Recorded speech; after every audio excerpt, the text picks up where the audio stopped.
right, it is Christmas time and the time of the Grinch. Let's make a fun little Grinch Mimosa, shall we? So what you're going to need is orange juice,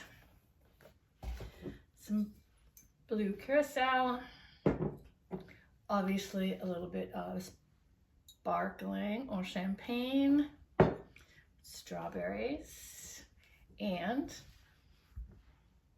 fun champagne glass and a fun ornament, because this needs to look festive on your festive table, doesn't it? It's pretty simple. We're just going to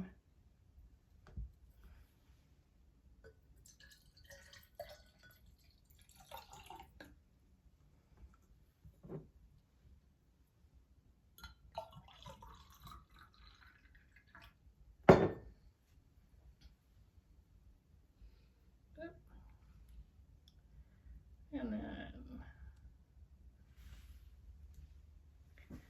cheers.